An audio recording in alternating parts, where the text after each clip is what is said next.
যারা লাইলারে ভালোবাসবা, লাইলার লগে পীড়িত করতে চাইবা, এই লাইলা আপুর সাথে লাইলা আপুরে যারা ভালোবাসবা, তারা দেখবে রাতারাতি ভাইরাস হয়ে গেছো। আর রাতারাতি তারা পাগলামানি করতে পারবা, তারাই যারা পাগলামানি করতে পারবা তারাই আর কি ভাইরাস হয়ে যাবা, একেবারে লাইলা আপুর সাথে দেখাও করতে পারবা।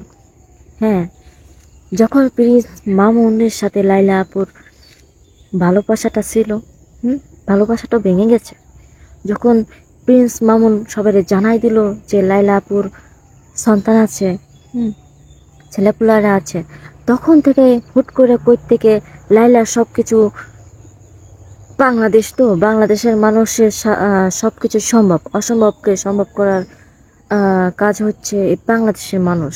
এমন কিছু নাই যে বাঙালিরা পারে না, বাঙালিরা সব পারে। ফার্স্ট দ্বিতীয় এক্সপার্ট, একেবারে সেই এক্সপার্ট। তো কথাটা হইল কেন, যখন জানানো হয়ে গেল যে লাইলা আপুর ছেলে আছে মেয়ে আছে, হুট কইরা যখন সোশ্যাল মিডিয়াতে জানাজানি হয়ে গেল, হুট কইরা কই থেকে একটা পোলা এসে কয় যে লাইলার থেকেও মনে হয় বড়, যে কয় যে আমি লাইলার সন্তান, লাইলা আমার মা। হ্যাঁ, যে লাইলা ছোটবেলায় নাকি তার অন্য জায়গায় রেখে দিয়েছিল, তারপর থেকে তার খোঁজ খবর লয় না। তো তারপর এইটা নিয়ে একটু মিডিয়ায় তোলপাড় হয়ে গেল, হওয়ার পরে দেখলাম যে কিছুদিন পরে সেই পোলাটা লালা আপুর কাছে ক্ষমা চাইছে, মাপ চাইছে, ব্যাস এইভাবে থাকলো। কিন্তু প্রিন্স মামুন, তুমি যে খেলাটা দেখা গেল ভাইজান, এখন তো সবাই এই মজাটা লইতাছে। কি মজাটা লইতাছে এখন? তুমি যে কি খেলা দেখা গেলা, কি সূত্রটা ধরাই দিয়ে গেলে বাবা তোমার চালায়, তুমি যে সূত্রটা ধরাই দিয়ে গেছে না, হেল লাগা মোরা ঘুমাইতে পারি না। রাত্রিবেলা যদি ঘুমায় একটা আতঙ্ক নিয়ে ঘুমায় যে কখন কি হয়ে বসে আর মিস করে ফালাই নাকি, এর জন্য আমাদের ঘুমও উড়ে গেছে গা তোমার লাইগা, বুঝছো? কারণটা হইলো গেন, তুমি যাওয়ানোর পর ওই যে আর একটা পোলাই আইলো যে হ্যাঁ নাকি লাইলার পোলা। এরা সারা তুই পোলা না কইয়া যদি কইতি যে আমি ওর বয়ফ্রেন্ড ছিলাম, সেটা তো মাইনে নেওয়া যেত। কিন্তু লাইলার থেকে তো তোর বয়সটা অনেক বেশি, যাই হোক কাইটটা চাইটটা লইলো, কিছু হইতো না।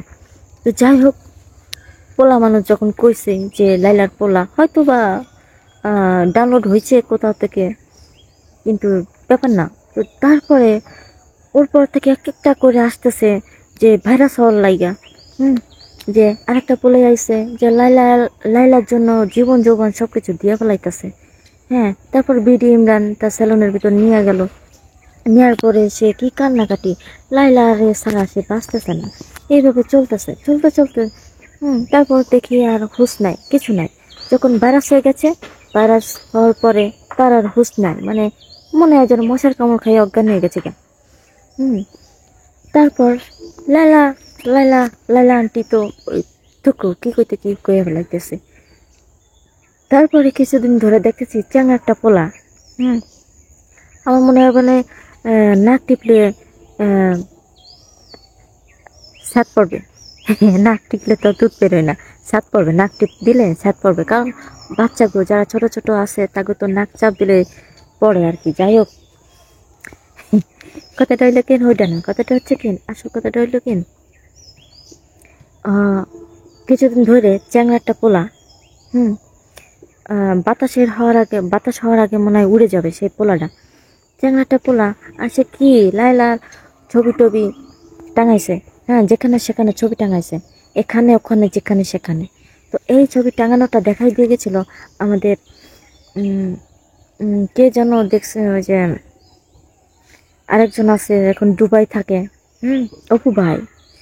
অপু ভাই না কে জন্য এইভাবে একটা অপু ভাই ছবি টাঙাই আনছিল। যাই হোক, মনে নেই, তো বয়স তো আর কমাই নাই, ভুলে গেছি গা। তো যাই হোক, কথাটা হইলো কেন, এই চ্যাংড়া পোলা লাইলারে ভালোবাসে। সে 30 টাকা, ওই 30 তলা না 20 তলা কি যেন, ওইখান থেকে লাইলার জন্য মরতে পারবে, লাফ দিয়া ঝাঁপ দিয়া মরবে। কিন্তু যখন সেই কথাটা কইলো, লাইলার জন্য গান গাইলো যে তার টাকা নাই বলে লাইলা গেছে তার ছাইরে। হ্যাঁ, মিয়া তোর কি লাইলা কি তোর ছিল, তোর সাথে কি প্রেম প্রীতি করছে রে, যে টাকা নাই বলে লাইলা ছাড়া গেছে? লাইলা তোর ছাড়ে নাই রে, তুই ধরতে চাইছস? লাইলা তো তোর দেখা দেয় নাই। পরে আসা মিডিয়ার লোকজন ওই রকম যে কোন জায়গায় কি খবর আছে হেঁটে লইয়া লাইলারে ডাকতেছে, লাইলা গেছি গা। যার পরে সে তো অবাক হয়ে গেছে, এ কোন ধরনের কথাবার্তারা। হুম, লাইলা তো যায় বিপদে পড়ছে, যে চ্যাংড়া চুংড়া পোলারা আইসা যে লাইলার নামে এমন করে যাচ্ছে। লাইলা তো কিছু করতে পারতেছে না, লাইলা তো এখন হাসা ছাড়া আর কিছু করার কায়দা না, কিছু করতেও পারতেছে না, আর সইতেও পারে না। আমার তো মনে হলো যেটা এক হচ্ছে প্রিন্স মামুন তার ছাকা দিয়ে গেছে গা, যাওয়ার পরে তারপরে এই যে পোলারায় যে এমন করতেছে, এক একজন ফায়দা উঠাচ্ছে, মানে এক একজন ফায়দা উঠাচ্ছে, যে যেভাবে পারতেছে লাইলারে নিয়ে রোস্টিং ফোস্টিং করে দিতেছে। কিন্তু লাইলা তো বুঝাও বুঝার মতো আছে, কিছু কইতেও পারতেছে না, আবার সইতেও পারতেছে না। কারণ এটা হচ্ছে মিডিয়াতে বা অনলাইনের জগতে টিকে থাকতে হইলে কিছু না কিছু তার দরকার আছে। কোনো চমক ছাড়া এখানে টিকা যায় না। যেমন যেমন যেমন ওই যে কাঁচা বাদাম নিয়ে গান গাইছিল আমাদের ভুবন বাদ্যকন্যা, কি যেন, বাদাম বাদাম দাদা কাঁচা বাদাম। সেই কাঁচা বাদাম যখন, হ্যাঁ, যে কাঁচা বাদাম কাকু যখন এখন একটু উপর লেভেলে উঠছিল, তখন তার ভেতরে যে একটা কথা হচ্ছে কি, গরিব মানুষ যদি হঠাৎ করে বড় লোক হয়ে যায়, তার মুড কিন্তু চেঞ্জ হয়ে যায়। তার মুড চেঞ্জ হওয়ার কারণে সে এখন গেছে ডাইবে। ঠিক এরকম রানু দিদি।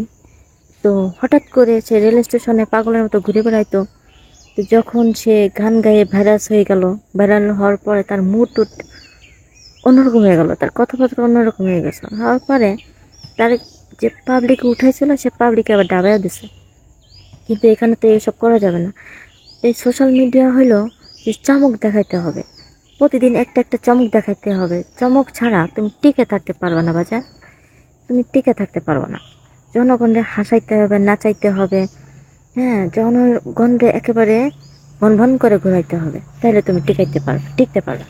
তো এখন লাইলা আপু তো কিছু করার নাই, যে এখন আইসে যখন শোতে থাকতে হবে, তার মিডিয়ার সামনে সবাই জিজ্ঞেস করতেছে তুমি লাইলারে কতটা ভালোবাসো, তার সাথে থাকতে চাও কিনা। সেই পোলাটাও সেই রকম একেবারে সেইভাবে সেই লেভেলের চিন্তা ভাবনা করে আছে, প্র্যাকটিস করে এসে আসার পরে সেইভাবে ডায়লগগুলো ছাড়তেছে। তো বেশ ভালোই ভাইরাল হয়ে গেছে, তারপর যে আর যে কিবরিয়া ওনার অনুষ্ঠানে যখন ডাকার পরে উনি জিজ্ঞেস করতেছে যে তুমি কি পাগল, যে লাইলার জন্য এমন করতেছো, তুমি কোন ধরনের পাগল। তখন সে পোলাটার নাম হচ্ছে সাকিব, হ্যাঁ সাকিব, সাকিব না সাকিব কি যেন, যাই হোক নামটা হইল একই। তো এই পোলাটা তখন আর কি তেলে বেগুনে যেমন ছায়া দিলে, তেলের ভিতর বেগুন যেমন ছায়া দিলে চাচ্চার করে ওঠে, পোলাটা এরকম করতেছে, চাচ্চার করে উঠতেছে। আপনি আমার কোন অ্যাঙ্গেল দেখে যে কইলেন যে আমি পাগলরা কি এমন পোশাক টোশাক পরে? আরে মিয়া তুই পাগল না, তোর হচ্ছে তাছাড়া। আর যে কি বিয়ে ভাই তো কইতে পারে না, আমি কইতেছি তুই হচ্ছে তাছাড়া, তোর পোশাক টোশাক সব ঠিক আছে, কিন্তু তুই পাগল না, তোর হচ্ছে তাছাড়া। হ্যাঁ, তুই মিডিয়ার সামনে এত ভাইরাল হইতে কয়দিন পরে তুই থাকবি না। তুই যে কইলি যে মামুন্ডে পাইলে তোর নাকশা মাকশা ফাটাই এক চেহারা বদল করে দিবি, তোর নাকশা থাকে নাকি না সেইটা দেখ। হ্যাঁ, তো লাইলা আপু একটা কথা ভালো লাগছে, যে কথাটা হইলো যে তুমি যে আমার জন্য পাগল, তুমি যে পাগলামানি করতেছো, তুমি মামুনের কাছে যাও, মামুনের কাছে যোগাযোগ করো, যে মামুনের কাছে কিছু ধারণা নাও আমার বিষয়ে, আমার ব্যাপারে। যদি মামুনের সাথে কথা বলো, তাহলে তোমার আমার প্রতি যে ধারণাটা আছে, সেই ধারণাটা তোমার ভিতর থাকবে না, তোমার ভালোবাসাটা জানলা দিয়ে পলাবে। এই কথাটা ভালো লাগছে। তো লাইলা আপু আগে যত ইমোশনাল, মানুষ যত কষ্ট পায়, তখন তার ভেতর থেকে যে সে বাস্তবায়নটা বুঝতে পারে শেখে সব কিছু, যে বাস্তব জীবনে কি ঘটতে পারে। মানুষ কষ্ট না পাইলে কিছু বুঝতে পারে না, এটা হলো বাস্তব কথা, যে কষ্ট পাইলে বাস্তব জীবনে কি ঘটতেছে কি ঘটবে সব কিছু বোঝা যায়, সব কিছু উপলব্ধি করা যায়। তখন কিছু কিছু মানুষ আছে যে বলতে থাকে যে তো ইমোশনালে চলতেছে বা আবেগের বশে চলতেছে, এই জন্য এমন করতেছে। যখন ইমোশনাল আর আবেগ যখন ভাঙে যায়, তখন সে বাস্তব জীবনে আসে। আরেকটা কথা হলো যে কিছু কিছু মানুষ তার ভালোবাসার মানুষের কাছে আবেগ নিয়ে আসলেও তার কাছ থেকে আঘাত পেয়ে বিবেক নিয়ে ফিরে যায়। এটা হচ্ছে বাস্তব জীবন। আর ভাগ্যে না থাকলে কিছু হবে না। যতই তুমি চিৎকার চেঁচামেচি করো, কান্নাকাটি করো আর যাই করো, যে তোমার ভাগ্যে না থাকলে তুমি কিছু পাবা না। এটা হচ্ছে সবই ভাগ্য। আজ হোক কাল হোক সেটা তোমার কাছ থেকে চলে যাবে যদি ভাগ্যে না থাকে। তো লাইলা আপুরে নিয়ে ভালোই খেলা চলতেছে একটা এই সোশ্যাল মিডিয়াতে।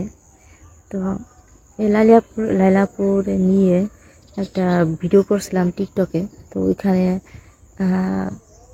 দেখছে সে, আমি জানি না আমারে কি ভাবছে কি জানি না।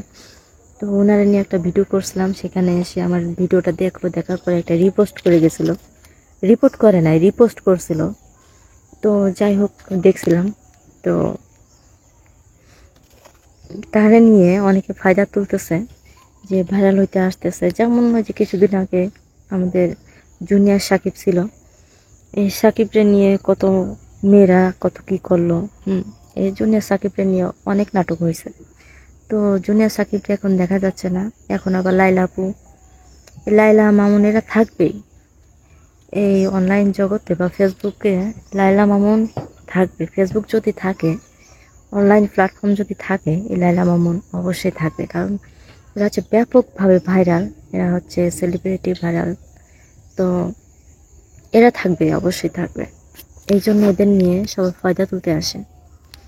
তো এই যে সাকিব নামে যে ছেলেটা, এটাও বেশি দিন থাকবে না, ভাইরাল হওয়ার পরে এও হারাই যাবে।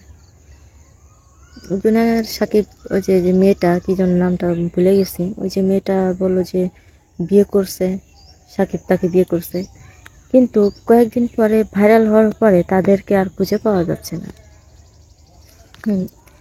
এমন আছে, অনেক আছে। তো বন্ধুরা, ভালো থেকো, সুস্থ থেকো, আল্লাহ হাফেজ।